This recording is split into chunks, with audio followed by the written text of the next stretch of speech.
Aujourd'hui, je vous montre un assemblage maison répondant à un besoin que j'avais, la distribution d'un signal de référence 10 MHz à tous mes instruments de mesure.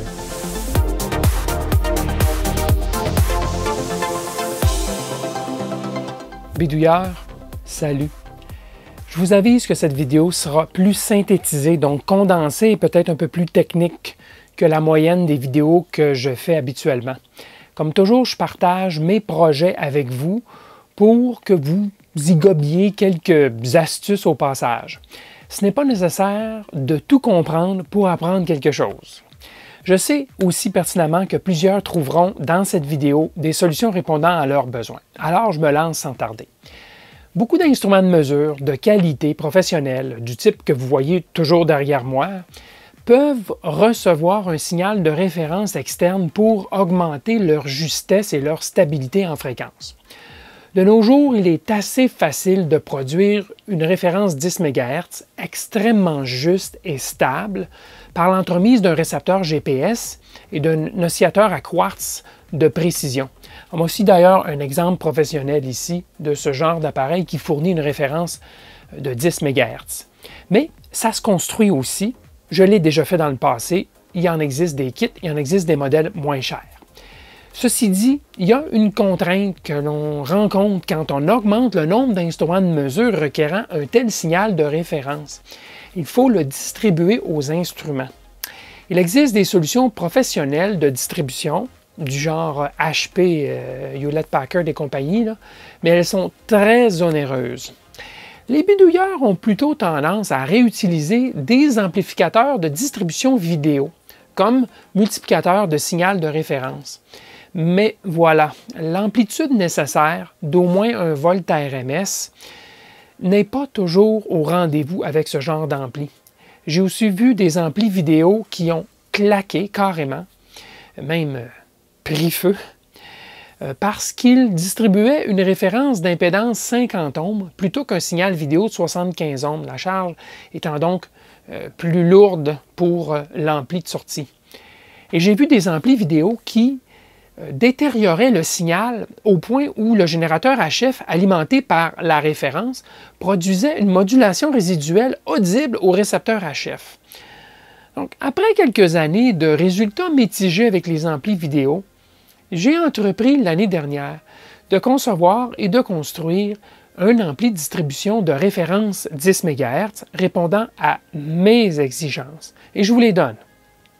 Stable, ayant une amplitude de sortie d'au moins 1 volt RMS sur 50 ohms d'impédance, ayant au moins 8 sorties, alors 2 unités de 8 sorties pour moi, alors ça remplirait mes besoins, une unité qui offrirait une isolation galvanique de l'entrée et des sorties, bon, c'est optionnel, mais c'est préférable, et le tout à un prix raisonnable, donc une cinquantaine de dollars. Pour me simplifier la vie, je suis parti de 2 de ce type d'amplificateurs. C'est des amplis vidéo dont je possédais déjà, y récupérant boîtier et alimentation interne. Mais pour l'électronique de distribution, c'est de mon cru. Vous brûlez sûrement d'envie de voir ce qu'il y a en dedans de cette petite boîte ici, cette petite boîte beige. Alors, regardons cela de plus près. Alors oui, je suis parti de cet amplificateur de distribution vidéo, Video Distribution Amplifier. C'est le Sigma VDA 100A. Et c'est un amplificateur qui normalement prend une entrée et sort 6 sorties, les signaux vidéo. Donc c'est un multiplicateur de signal, c'est donc un amplificateur de distribution. C'est vraiment le terme qu'on utilise lorsqu'on prend un signal et on le reproduit 6 fois pour l'envoyer à 6 endroits différents. Alors, la boîte telle qu'elle avait 6 connecteurs en sortie, un connecteur en entrée et un connecteur passe tout droit. Si on voulait envoyer ça à une autre boîte, ben, on pouvait en mettre en cascade de ces boîtes. Et donc 6 sorties. Alors moi, je l'ai modifié, bien sûr, pour faire une entrée qui est maintenant en avant et 8 sorties qui sont en arrière. Alors, j'ai même changé le marquage out, vous voyez ici, puis la ligne, je l'ai allongée, j'ai effacé. Il y avait du marquage sur les entrées, j'ai tout gratté et effacé ça pour que ça ne paraisse plus. Alors ça, c'est la base sur laquelle j'ai construit. Et vous allez comprendre dans quelques minutes pourquoi j'ai utilisé cette base. Donc, ça, c'est vraiment un format qui m'intéressait beaucoup parce qu'il y avait déjà des trous de percée pour des connecteurs BNC. Et je n'ai eu qu'à en percer un ici à l'avant. Donc, assez facile à modifier du point de vue mécanique. Alors, regardons maintenant à l'intérieur. Je me repositionne. Alors, la raison pourquoi cet ampli était intéressant à la base, comme point de départ, c'est qu'il y avait déjà une alimentation symétrique, plus 12, moins 12.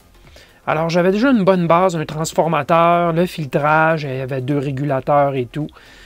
Par contre, la partie d'amplification, de distribution, ben, c'était pour 6 sorties vidéo et c'était construit sur la base de transistors, 2 transistors, donc qui travaillaient en push-pull pour sortir le signal vidéo. Et pour moi, clairement, d'avoir les 6 sorties branchées en parallèle sur 2 transistors, ce n'était pas suffisamment fort, puissant, la poussée n'était pas suffisante en sortie lorsque je connectais tous les signaux. Si je connectais un, ça baissait les autres, l'amplitude des autres, et ainsi de suite. Pour moi, ce n'était pas suffisant.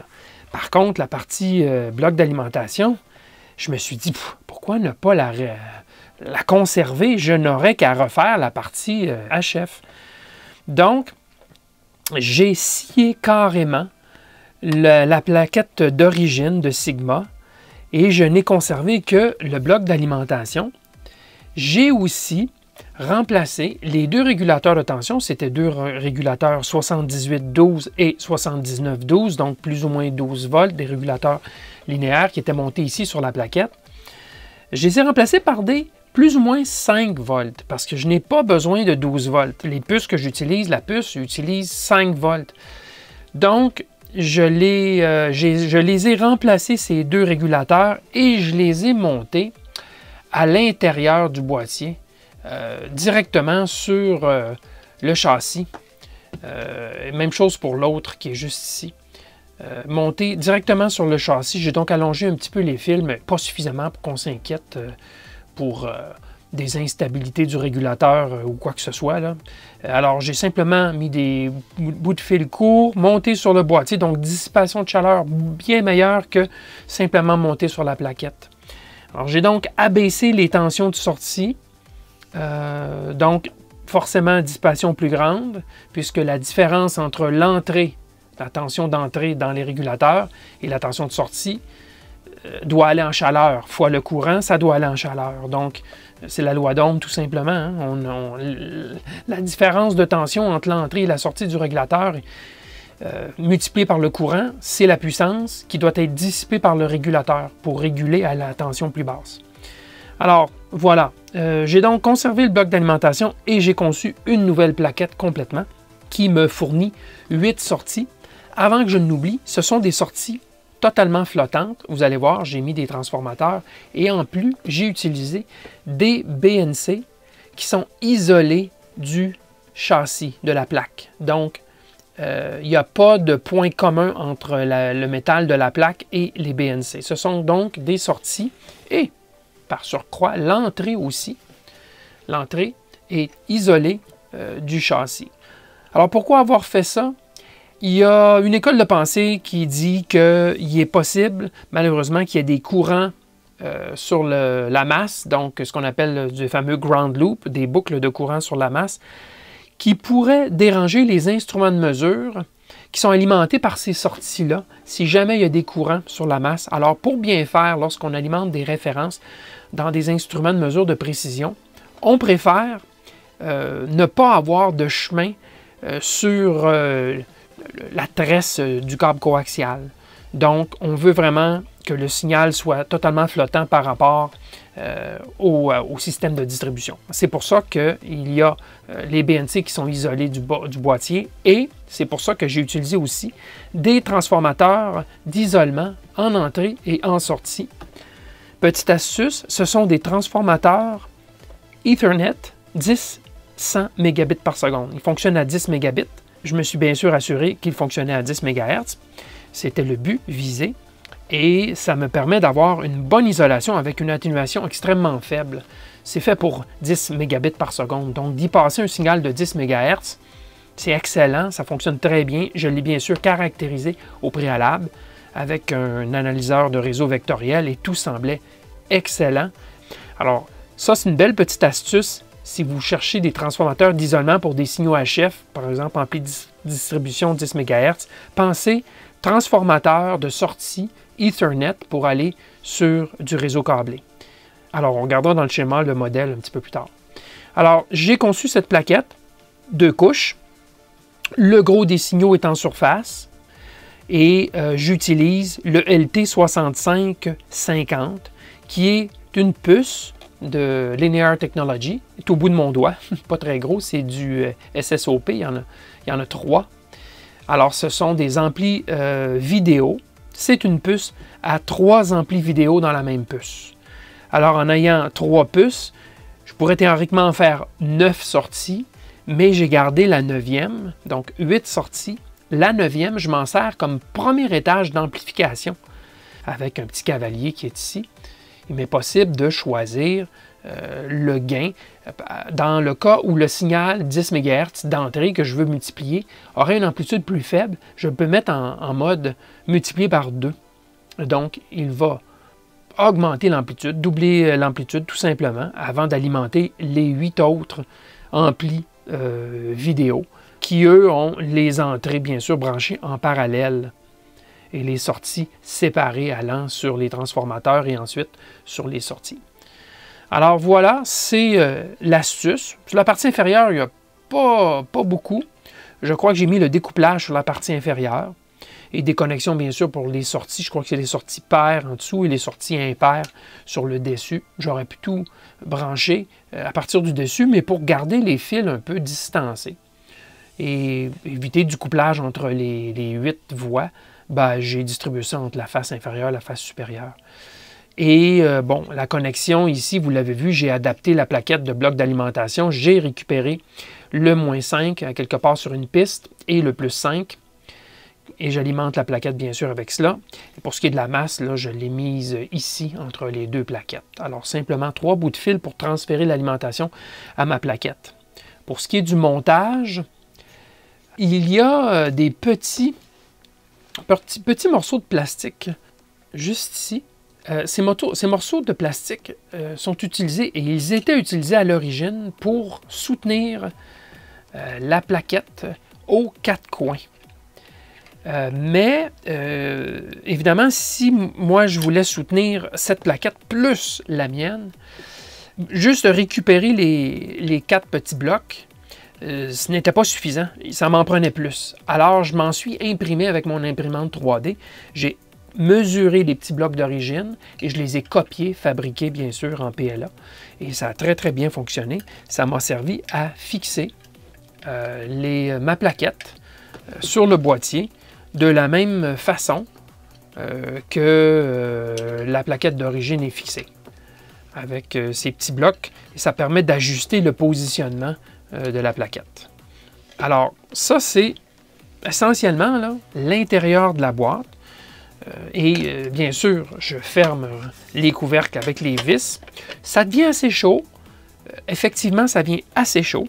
Et ce que j'ai fait, puisque j'en ai 2, c'était une des raisons pourquoi j'ai choisi cette boîte, c'est que j'en avais 2. J'en avais même 3, j'en ai vendu 1 et je n'aurais jamais dû. J'aurais dû le garder, mais j'en trouverai d'autres. C'est assez commun comme ampli de distribution. Ça se trouve sur eBay aussi, pour quelques dizaines de dollars pièce. Alors, on peut, si on veut, soulever le couvercle ici, juste assez, une petite craque, une petite fente, même chose dans le bas. Alors, le bouclier fonctionne quand même au niveau là, des radiations, mais il y aura par convection une petite circulation d'air qui sera suffisante pour refroidir l'intérieur de la boîte. Si et c'est le cas, ça devient quand même assez chaud. Lorsque c'est totalement fermé, ça ne devient pas trop chaud, mais c'est assez chaud. Et je peux vous dire qu'il y en a qui seraient plus ou moins confortables à ces niveaux. Peut-être 45, peut-être 50 Celsius, je ne sais trop, là, dans ces coins-là. Ce n'est pas trop pour de l'électronique discrète de ce genre, mais c'est quand même assez chaud. Donc, on peut se faire, comme je vous explique, soulever avec des petites rondelles. On peut se faire juste une petite circulation d'air, ce qui aide beaucoup à garder l'intérieur plus frais. Alors voilà, c'est ce qu'on appelle là, de la récupération optimisée. On scie la plaquette carrément. Elle est passée sur une scie à ruban et j'ai récupéré le bloc d'alimentation. Donc je me suis dit pourquoi pas. J'ai fait le deuxième totalement identique. Les deux unités sont faites pareilles et ça fonctionne très bien. Alors je vous amène vers le schéma électrique de ma plaquette, juste pour que vous saisissiez bien l'idée du circuit. Alors regardons le schéma que j'ai saisi dans KiCad. Bien sûr, si je voulais fabriquer une plaquette, il fallait que je saisisse le schéma de façon électronique. Alors, en commençant par l'entrée, l'étage d'entrée, j'ai mis du couplage CA partout sur l'entrée et sur les sorties pour bloquer les composantes CC. Ici particulièrement parce qu'on a un chemin pour du CC qu'on veut bloquer. On ne veut pas laisser passer à travers ces résistances éventuelles. Alors, on bloque. C'est ici, en passant, toutes ces empreintes servent à un filtre ou à un atténuateur éventuel qui aurait été nécessaire. Alors, j'ai mis des empreintes, mais elles ne sont pas équipées sur la plaquette. J'ai simplement mis des résistances de 0 ohm pour faire passer le signal directement au transformateur. Notez aussi qu'il y a chemin vers la masse pour le signal d'IMEG, donc le signal HF, mais pour secteur et CC, ça ne passe pas à travers ici le condensateur de 10 nanofarad. Et donc, ce n'est pas totalement flottant d'un point de vue HF. C'est référencé quand même à la masse, mais d'un point de vue CC et secteur, c'est flottant.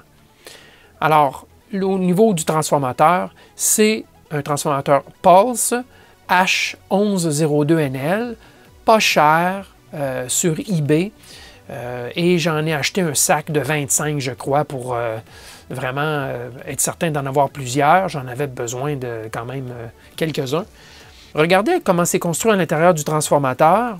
C'est un transformateur Ethernet, comme je vous ai mentionné. Normalement, l'impédance ici serait de 100 ohms, je crois bien.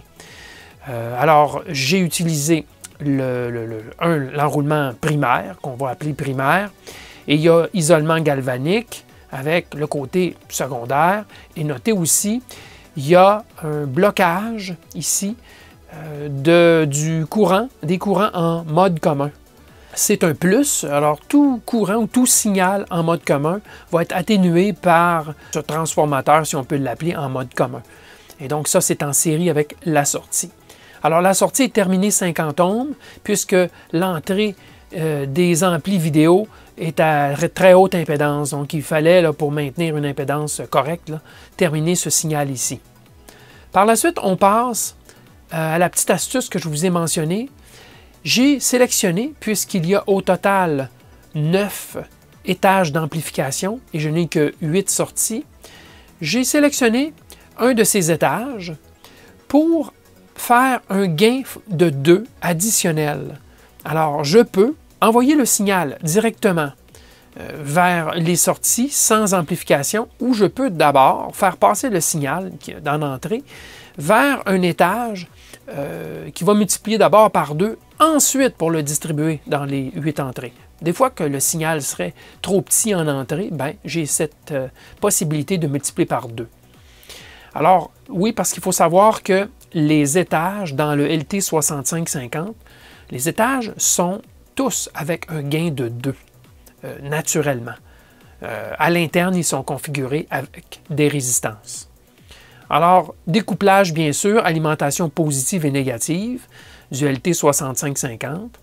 Et par la suite, on passe sur les sorties.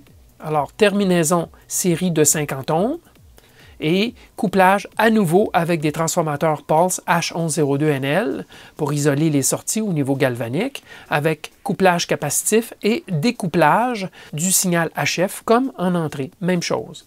Et les sorties, ben, il y en a 8 au total qui vont sur des BNC qui sont flottants, c'est-à-dire pas référencés à la masse de façon mécanique. Alors, je vais vous amener sur le LT6550, une couple de petites choses à vous mentionner à ce sujet-là. Tout de suite d'entrée de jeu, je vous mentionne que j'ai choisi le LT6550, qui est un ampli triple, plutôt que le LT6551, qui est un ampli quadruple. Alors on pourrait dire, hey, tu aurais pu t'en tirer juste avec 2 étages. ou 2 puces plutôt que 3, et tu aurais économisé quelques dollars, bien sûr, parce que je crois que c'est environ 5 $ la puce.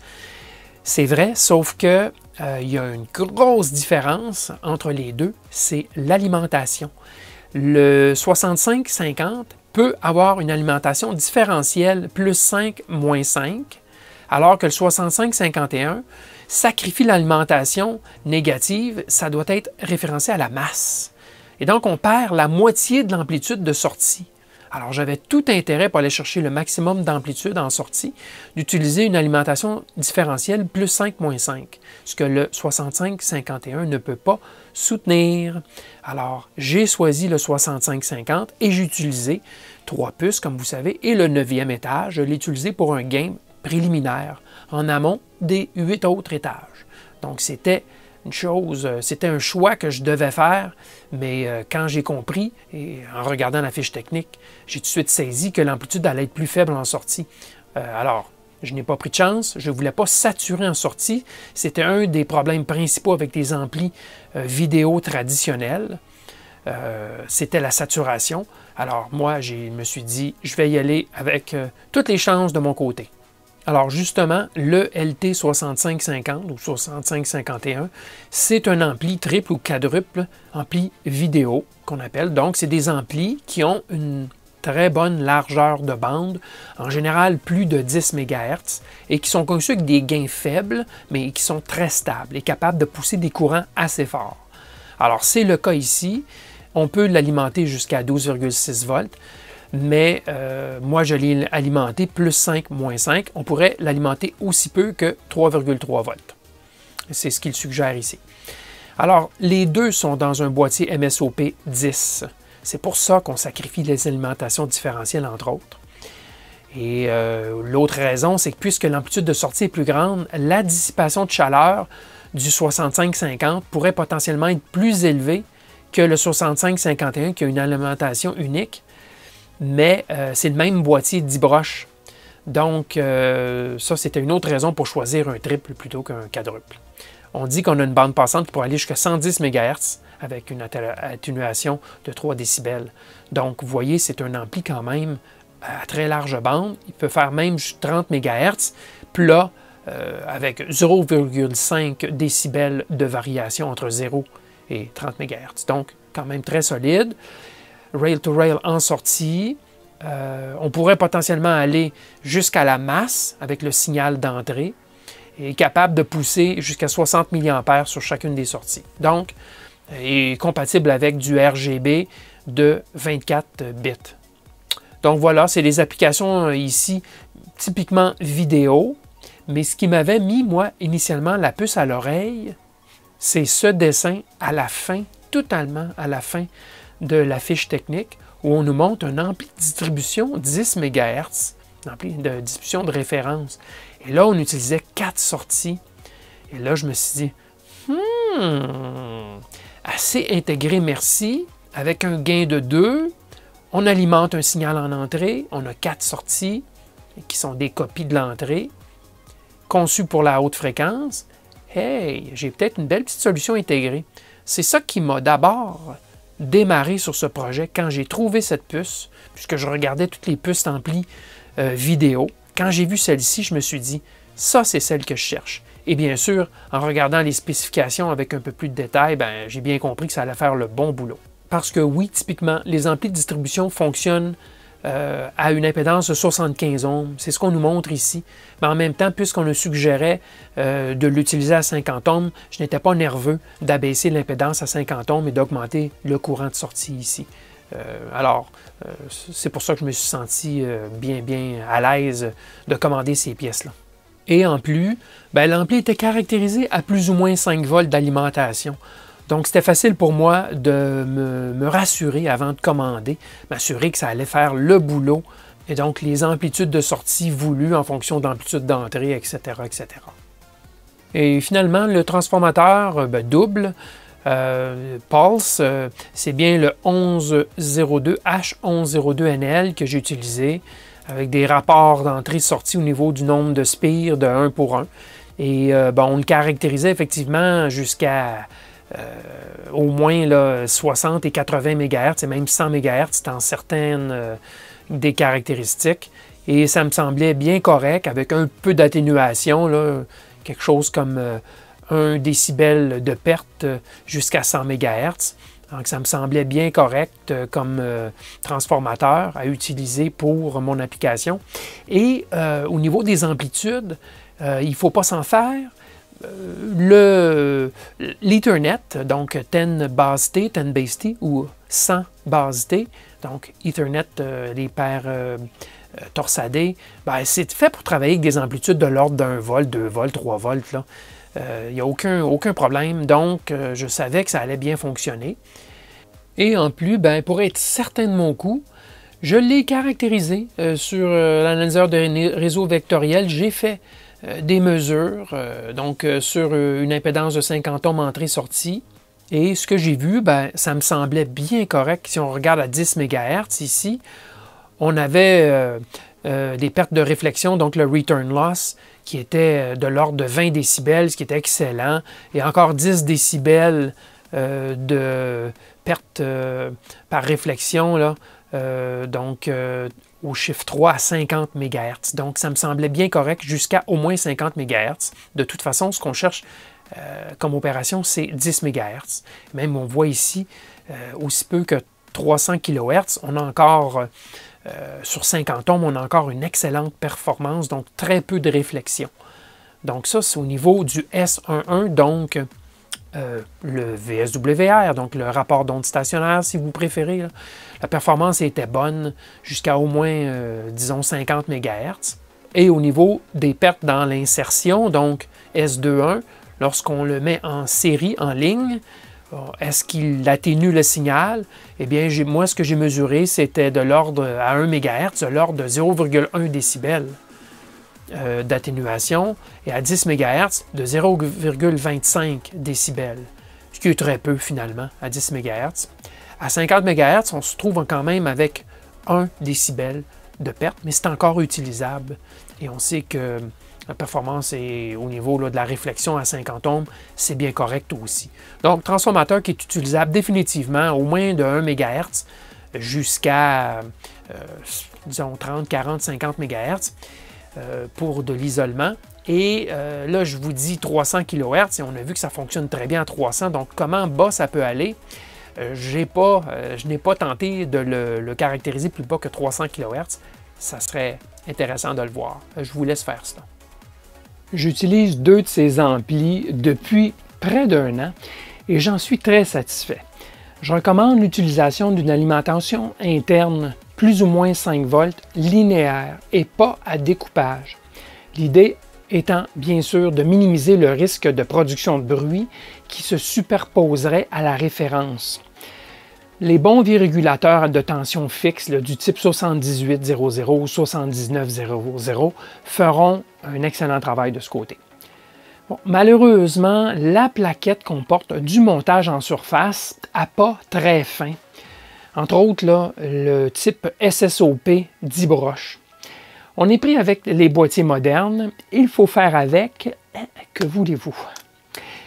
Si l'idée d'utiliser les transformateurs d'isolement vous rebute, simplement utilisez des bouts de fil pour les contourner et ça va fonctionner, ça va fonctionner bien quand même, sans les transformateurs. Donc, au cas où certains voudraient analyser la conception plus en détail ou même la reproduire, je fournis les fichiers de conception KiCad du projet ainsi que les fichiers Gerber sur le site web bidouilleur.ca.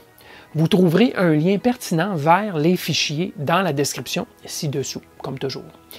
Je suis convaincu d'avoir oublié des informations pertinentes, ceci dit. Alors, lisez la description et le haut des commentaires, juste au cas.